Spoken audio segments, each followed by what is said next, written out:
شہر رمضان الذی انزل فیہ القرآن۔ اللہ تعالیٰ کا ہمیں شکر ادا کرنا چاہیے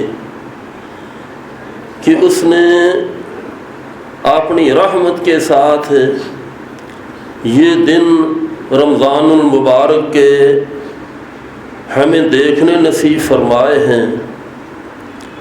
میری دعا ہے کہ بقیہ جو ایام ہیں وہ بھی صحیح طریقے سے اللہ تعالی ہماری قسمت میں فرمائے۔ روزہ جہاں بہت بڑی اللہ تعالی کی عبادت ہے، وہاں یہ روزہ بڑی نازک چیز بھی ہے۔ جیسے آپ اس طرح سمجھ لیں کہ بریک شیشے کا ایک گلاس ہو، ہلکی سی ٹھوکر لگے تو ٹھوکر لگنے سے وہ چکنا چور ہو جاتا ہے، ضائع ہو جاتا ہے۔ اسی طرح ہمارے اعمال کا حال ہے۔ یہ اعمال اگر ٹھوکر لگے، معمولی سی ٹھوکر سے بھی ضائع ہو سکتے ہیں۔ وہ ٹھوکر کیا ہے؟ اگر ان اعمال میں ریاکاری کا عنصر آ جائے تو اللہ ان اعمال کو ضائع کر دیتے ہیں۔ تو اس لیے آپ جتنے بھی اچھے عمل کرتے ہیں، آپ ریاکاری سے بچنے کی کوشش کریں، کیونکہ رسول اللہ صلی اللہ علیہ وسلم نے ارشاد فرمایا کہ جو انسان نماز پڑھتا ہے اور اس میں ریاکاری کا عنصر آ گیا، فرمایا من صلی یرائی فقد اشرک، وہ انسان مشرک ہے۔ اسی طرح روزے جو ہے اس کا بھی یہی حال ہے۔ اگر اس میں انسان کے ذہن میں یہ آ گیا کہ میں اس لیے روزہ رکھ رہا ہوں کہ لوگ میری تعریف کریں، لوگ مجھے اس طرح کا کہیں، اس طرح کا کہیں، تو اس کے متعلق بھی یہ ہے کہ من صام یرائی فقد اشرک، اللہ پھر ان اعمال کو ضائع کر دیتے ہیں۔ تو اس لیے میرے بھائیوں، ہمیں ریاکاری سے بچنے کی کوشش کرنی چاہیے۔ جس قدر ہو سکے کوشش کریں، آگے انجام اللہ تعالیٰ کے اختیار میں ہے۔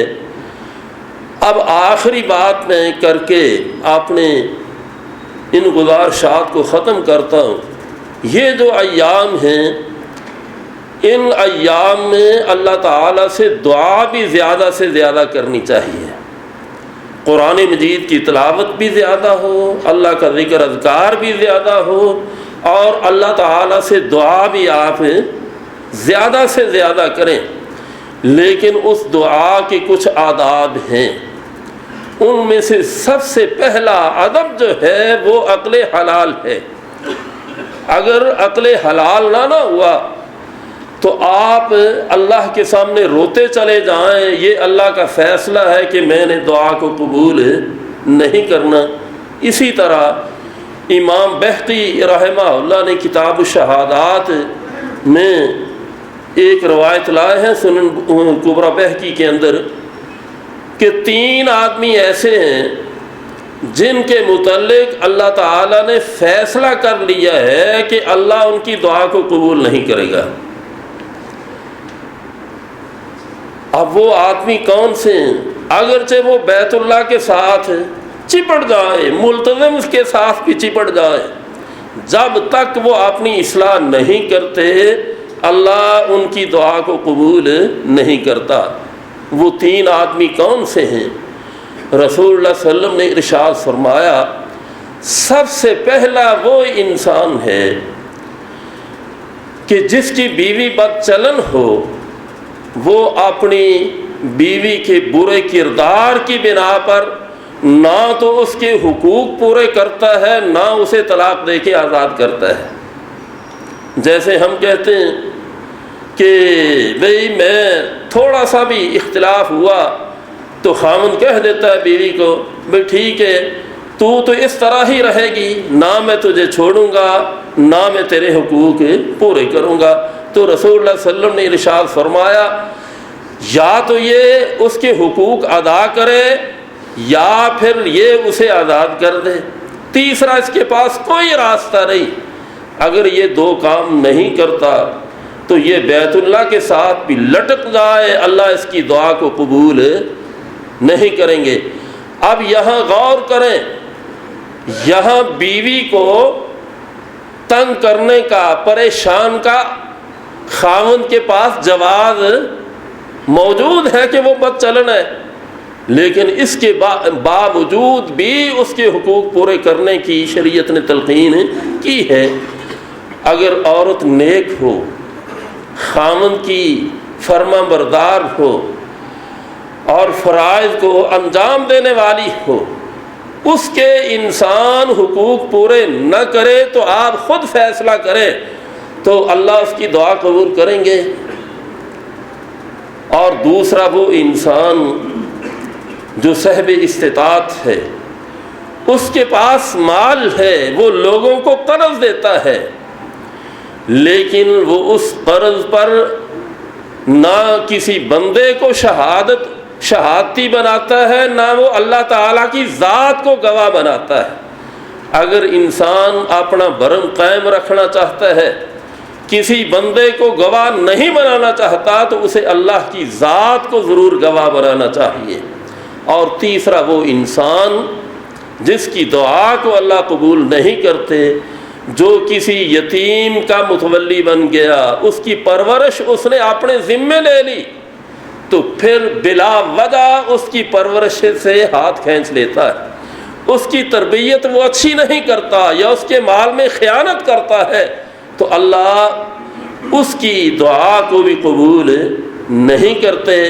میرے بھائیو، یہ دعاؤں کا مہینہ ہے، تو دعا کرنے سے پہلے ہمیں اپنا محاسبہ کرنا چاہیے، کیا ہم میں وہ اعمال تو نہیں پائے جاتے جن اعمال کی بنا پر اللہ کی ذات نے یہ فیصلہ کر رکھا ہے کہ میں نے تیری دعا کو قبول نہیں کرنا۔ اللہ تعالی ہمیں اپنی اصلاح کرنے کی توفیق عطا فرمائے۔ وآخر دعوانا ان الحمد للہ رب العالمین۔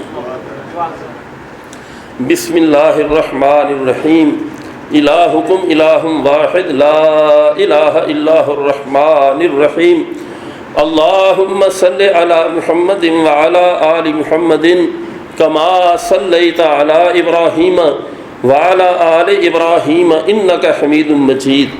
اللہم بارک علی محمد وعلی آل محمد کما بارکت علی ابراہیم وعلی آل ابراہیم انک حمید مجید۔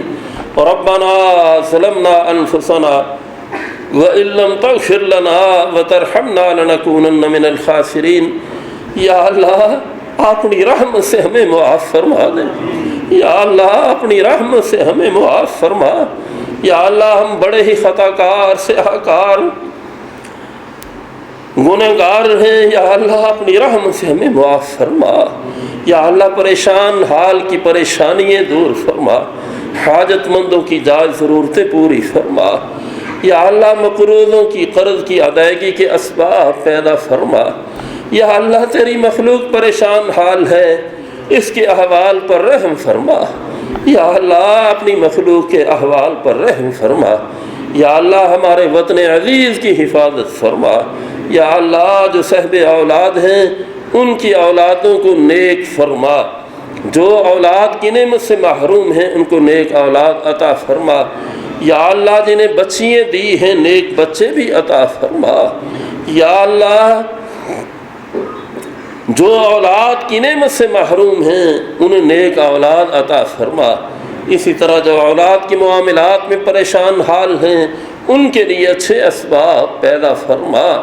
یا اللہ ہمیں اپنی کوتاہی کا، کمزوری کا احساس ہے، جس طرح عبادت کرنے کا حق ہے ہم اس طرح اس کی ادائیگی نہیں کر سکتے۔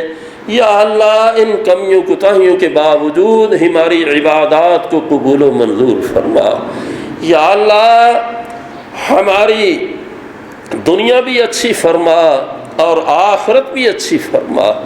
اگر زندہ رکھیں تو اسلام پہ زندہ رکھ، یا اللہ اگر موت آئے تو امام پہ موت آئے۔ یا اللہ جتنے بھی یہاں تیرے بندے موجود ہیں انہیں رزق حلال سے مالا مال فرما۔ یا اللہ رزق حرام سے محفوظ فرما۔ یا اللہ رزق حرام سے محفوظ فرما۔ یا اللہ ہمیں رسول اللہ صلی اللہ علیہ وسلم کی شفاعت کا حقدار بنا۔